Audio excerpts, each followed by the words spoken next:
Bakit? Sasabihin na naman ng mga pastor ng Seventh-day Adventist, ano naman ikaw, pag magsabat ka, wala naman ikaw mawawala sa'yo. Gago ka. Bakit? Hindi ka nang-aariing ganap nun eh.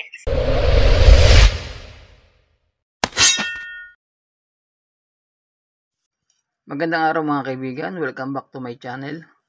Pag-usapan pa lang natin ito si Jared at ang isang Adventist na kausap niya rito. Nakita ko sa YouTube, nakita ko 5 months ago, hindi pa siya nakakabalik nito ng Catholic. So kasalukuyan siguro siya nitong freelance or tiwalag sa MCGI. Napansin ko lang kasi pinag-usapan nila tungkol sa Sabat, pero ang mas nakakapansin kasi yung pagtupad sa 10 utos kung dapat pa bang sundin ngayon. So ngayon Katoliko na siya, ano kayang stand niya rito? Kasi ang Katoliko, sumusunod pa 10 utos. So mas maganda po pakinggan natin kung paano niya depensahan ang gawa 13:39 bilang patunay na hindi na dapat sundin ang 10 utos. So pakinggan po natin sila. 7:12 ng Hebreo.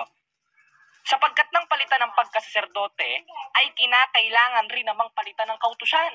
Therefore, nung palitan ng pagkasaserdote ni Moises, ng pagkasaserdote ng ating Panginoon Jesucristo, kinakailangan na rin palitan ng kautusan. Kaya nga sabi dun sa 19 ng Hebreo inalis niya yung una upang maitatag ang ikalawa. Tanong, utos pa ba ang Sabat ngayon? Sinira nga ni Kristo yung pangingili ng Sabat Kaya nga gustong-gusto siyang patayin ng mga Hudyo. At yan ang hindi natutunan ni Ellen G. White. 5:18 ng 1. Dahil nga dito lalo siyang pinagsisikapang patayin ng mga Hudyo. Bakit?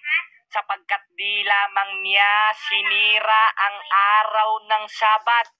Sinira ni Kristo yung araw ng Sabat. Hindi siya nangili ng Sabat. Katunayan nga, naglalakad siya Sabat Kaya gustong-gusto siyang patayin ng mga Hudyo Therefore, yung utos na pangingili ng Sabat o mangilin dapat tayo ng ika-7 araw, hindi na yun utos sa panahon ngayon. Dahil mismong si Kristo, sinira yon. Kaya kung sinira ni Kristo, sisirain rin natin. Dahil ang Sabat natin ngayon at kapahingahan natin si Kristo. Paano yon? Sa pamamagitan ng pagsunod mo sa utos niya. 12:13 ng Ecclesiastes. Ito ang wakas ng bagay, lahat ay narinig, ikay matakot sa Diyos.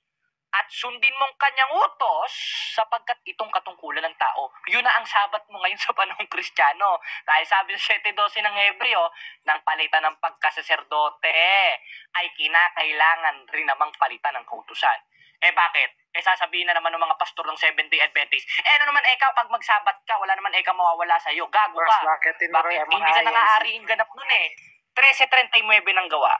At sa pamamagitan nga niya, ang bawat nananampalataya inaring ganap sa lahat ng mga bagay, na sa mga ito'y hindi na kayo aariing ganap sa pamamagitan ng kautusan ni Moises. Therefore, mangilin ka ba ng Sabat o hindi ka mangilin, hindi ka naaariing ganap nun.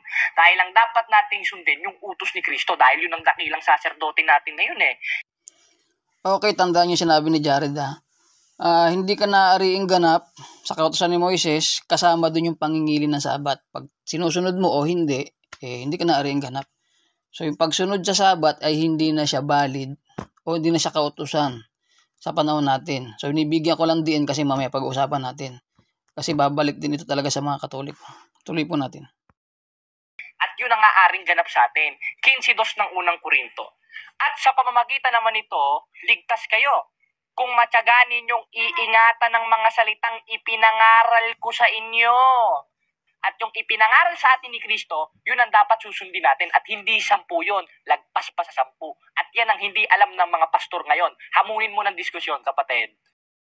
Okay, maliwanag ang dapat sundin ay ang kautusan ni Kristo dahil hindi ka naaariing ganap sa kautusan ni Moises at yung 10 utos ay hindi na dapat sundin. Dapat ang kautusan ni Kristo. So mga kababayan, mga kaibigang Katoliko, pinapapansin ko lang sa inyo yung sinabi ni Jared. Ito tama to, agree ako dito kay Jared. Kasi biblical to obviously naman natutunan niya to sa MCGI. Yung 10 utos sa Katoliko ba hindi na sinusunod o sinusunod pa? Ako kasi dati akong Katoliko, matagal akong sakristan. Sinusunod pa yan sa simbahang Katoliko. Katunayan nga niyan, may mga simbahan na may mga malalaking 2 tablet o 2 tapyas ng bato na nasa labas ng simbahan, nakasulat dun yung 10 utos. So kaya ako sinasabi na babalik ito sa Katoliko kasi nagsasalita dito si Jared, hindi pa siya nakakabalik sa Katoliko. So ngayon nakabalik na siya sa Katoliko, paano niya ito ngayon itutuwid samantalang Katoliko siya? Ang dala-dala niyang aral dito pang MCGI pa. Diba? Kung hindi na dapat sundin ang 10 utos, bakit pinatutupad pa o itinuturo pa sa simbahang Katoliko? So lalabas Jared, yang nilipatan mo, hindi kayo aariing ganap dyan. At ikaw, lalabas ka, kontra ka sa mga pari. Diba? O ang masaklap pa, yung 10 utos na pinatutupad nyo, pinalitan pa yung Sabado, ginawang Linggo. Ayan, nakikita nyo sa mga diba? Sa picture. O iba't ibang simbahan yan, galing sa simbahang Katoliko. Yun ang magiging problema yun dyan. Hindi ka nga nangingili ng Sabat, pero pinalitan mo yung Sabat ng Linggo, tapos isinama mo dun sa 10. O di, swak na swak pa rin kayo dun sa sinasabi ni Moises o ni Pablo sa kautusan ni Moises, hindi na kayo haring ganap. Di, bagsak na. Yung nilipatan mo, Jared, wala. Bagsak sa pamantayan ng bagong tipan. So, nakakuha nyo po ba yung punto, mga kapatid? So, patibayin na natin, ulitin natin yung ilang bahagi, o ituloy natin yung ilang bahagi ng kanilang talakayan patungkol dito sa kautusan ni Moises. Ayan, nasagot ko sa iyo. KitKat.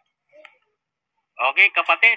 Ang tanong uli, yung sa 10 utos, wala na ba ngayon yan? Kasi sabi mo, sinira Sinira na, kapatid Malinaw na malinaw. 7:12 ulit ng Hebreo. Basahin natin.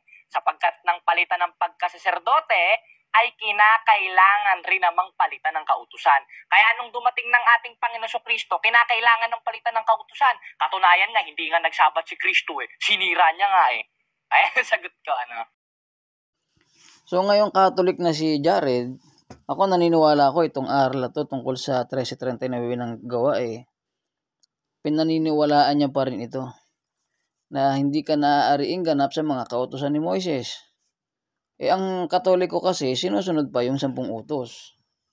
So ang magiging stand dito ni Jared para maging ganap kang Katoliko, lahat ng natutunan mo sa MCG ay particular to sa pinapaksa nyo na hindi na dapat sundin ang 10 utos, dapat talikuran mo ito. Pero ako naniniwala ko, ito pa rin ang paniniwala ni Jared kasi biblical ito Hindi ka naaariing ganap sa kautusan ni Moises.